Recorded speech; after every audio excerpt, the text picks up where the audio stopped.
महाराज जी, दुख को शक्ति में बदलने के लिए क्या उपाय है? महाराज जी कह रहे हैं कि इनकी एक बेटी थी, वो मतलब प्रभु को प्यारी हो गई, बट अभी हम ये भक्ति मार्ग में लगना चाहते हैं ताकि एक भजन से इसको काट पाए अंदर के शोक को।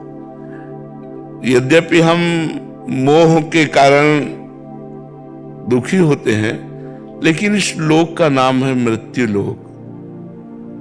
जैसे कसाईवाड़े में जो बंद पशु हैं उनको भी चारा दिया जाता है, तो उनको भूखा नहीं रखा जाता। हरा चारा, बढ़िया चारा दिया जाता है, बढ़िया इंजेक्शन लगाया जाता है कि उनका शरीर स्वस्थ रहे। अब वो पशु समझ रहे हैं हमारी सेवा हो रही, सेवा नहीं हो रही, गड़ासे की तैयारी हो रही। ऐसे हम सबको सुविधाएं दी गई हैं, लेकिन हम काल के कसाईवाड़े में बंद हैं। कभी भी मार देगा, किसी को भी मार देगा, और वो बड़ा निर्दयी है, उसको कभी किसी पर दया नहीं आती कि इसके मरने के बाद इसका क्या होगा, कोई दया नहीं। वो अपना काम, और आज तक कोई काल को मार दिया ऐसा कह नहीं पाया। बोले कैसे मरे? बोले एक्सीडेंट से। कैसे मरे? बोले हार्ट फेल हो गया। कैसे मरे? बोले अमुक ने ऐसा ऐसा। कभी कोई ये नहीं कह सकता कि काल ने मार दिया। ऐसी चतुराई से तो हम सबको मरना है। अब ये है कि हम लोग बड़ी भूल में फंसे हुए हैं। अभी होश में हो जाओ तो कुछ अच्छाई कर सकते हो, अगर होश में नहीं हुए तो बहुत बुराई लेकर के जाओगे, फिर अन्य योनियों में भोगना पड़ेगा। जो हमें ये रोना आता है ना, वो केवल मोह के कारण रोना आता है।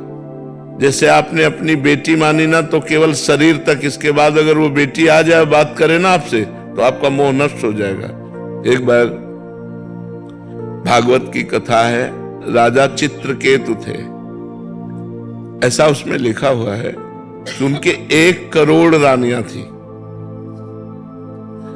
जो ब्याह करते संतान ही नहीं होती तो 1 करोड़ रानियां थी। पहले बहुत वर्षों तक जिया भी जाता था, 10,000 वर्ष ऐसे भी, तो किसी के भी संतान नहीं थी। बहुत व्याकुल थे वो कि इतना बड़ा राज वैभव और इतनी रानियां और एक भी संतान नहीं। तो एक दिन देवर्षि नारद जी और अंगिरा जी उनको समझाने के लिए आए। तो उनका मुझे ज्ञान उपदेश नहीं, पुत्र चाहिए। पुत्र की प्राप्ति की कामना ने इतना व्यथित कर दिया था कि ऐसे सिद्ध महापुरुषों को उन्होंने कहा, मुझे ज्ञान नहीं, भक्ति का उपदेश नहीं, मुझे पुत्र चाहिए। जब बहुत हट किया तो सामर्थ्यशाली महात्मा थे, उन्होंने कहा जाओ पुत्र होगा, पर हर्ष और शोक दोनों प्राप्त होंगे। वो आखिरी बात पर ध्यान नहीं दे पाए। पुत्र होगा इस पर ध्यान दिए, आखिरी बात पर ध्यान नहीं दिए कि हर्ष और शोक दोनों को प्राप्त हो गए। बड़ी रानी कृतद्युति उनका नाम था। वो गर्भवती हो गई। अब तो बड़ा आनंद, समय आने पर पुत्र हुआ, क्या कहना है, खूब मंगल गान, बधाइयां, खूब धन संपत्ति लुटाई गई, बड़ा आनंद। अब तो राजा रोज कृतद्युति के महल में जाते। अन्य रानियों को जलन पैदा हो गई कि जब से ये संतान हुई कृतद्युति के, तब से महाराज हम लोगों की तरफ तो देखते भी नहीं, वहीं महल में पहुंच जाते हैं। धीरे धीरे विरोध करने वाला पक्ष जोरदार हो गया रानियों का, और कहा हम सबके बीच में कांटा यही लड़का ही तो है। अगर राजकुमार को जहर दे दिया जाए, वो मर जाए, महाराज फिर हम लोगों को प्यार करने लगेंगे। काल की प्रेरणा हुई और उन्होंने धायमा को अपने वश में किया और कहा कृतद्युति के महल में जाकर सोते हुए राजकुमार को ये जहर पिला दो।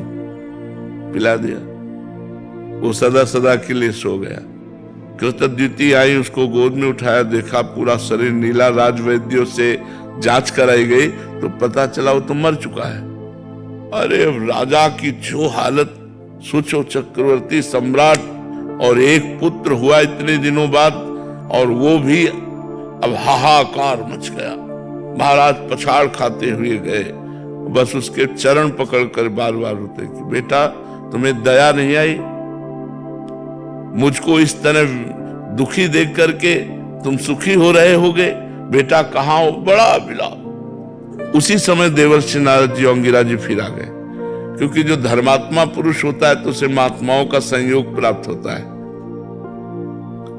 देवर्षि नारद जी और अंगिरा जी ने कहा देखो मैं समझाने तुम्हें पहले ही आया था कि पुत्र में सुख नहीं है, सुख श्री भगवान में है। तो उनका महाराज जैसे आपने कृपा करके हमको पुत्र दिया, एक बार उसे बुला दो, एक बार मैं बात कर लूं, आप सामर्थ्यशाली महात्मा हो। तो उनका बुला देता हूं। आकर्षण किया, सामने उपस्थित हो गया, लेकिन शरीर तो जल चुका था। तो उनका पुत्र आ चुका है, तुम बात कर सकते हो। तो उनका बेटा मैं तुम्हारे बिना बहुत, वो जहर से दग्ध सा हो गया था पूरा शरीर, मैं तुम्हारे बिना बहुत व्याकुल हूं बेटा। अरे उनका कैसी बात करता है तू, कितनी बार मैं तेरा बाप बना, कितनी बार तू मेरी पत्नी बना, कितनी बार क्या क्या बना, ये सब संसार का रिश्ता है, मेरा तेरा कोई रिश्ता नहीं। तो उनका मैं जिसके लिए रो रहा हूं ये वो है। बोले ये वही है, केवल शरीर में आने पर आसक्ति होती है, शरीर से अलग हो जाने पर अगर आप अपनी बेटी वाले जीवात्मा से मिले ना तो अभी दिमाग तुम्हारा ठीक हो जाए। पर अपना लगता है अपनी बेटी, चूंकि शरीर का राग, और वो तभी तक प्यार करती जब तक शरीर में, और शरीर से अलग हुई तो उसका स्वरूप जो होता है वो अलग हो जाता है। तो हमें लगता है हमें अपने मोह को कंट्रोल करने के लिए भगवान से प्रार्थना करनी चाहिए और नाम जप करना चाहिए। जी जब जप करते हैं इष्ट चिंतन में उसी का मुंह आ जाता है, तो उसी में भगवान की भावना करके प्रणाम करो, हम जो कह रहे हैं वही करो। जहां उसका चेहरा सामने आवे तो भगवान को प्रणाम करो कि भगवान सारी सृष्टि के रूप में आप ही हो, तो मेरी बेटी के रूप में भी आप ही तो थे। तो आपको देखो शांति मिलनी प्रारंभ हो जाएगी। महाराज जी का भक्त के नाम से एक टेलीग्राम चैनल है जिसका लिंक इस वीडियो की डिस्क्रिप्शन और यूट्यूब चैनल के बायो में दे दिया गया है। वहां से जाकर टेलीग्राम चैनल को ज्वाइन कर लीजिए। वहां पर धार्मिक वस्तुएं एवं श्री प्रेमानंद महाराज जी से जुड़ी पुस्तक खरीद सकते हैं।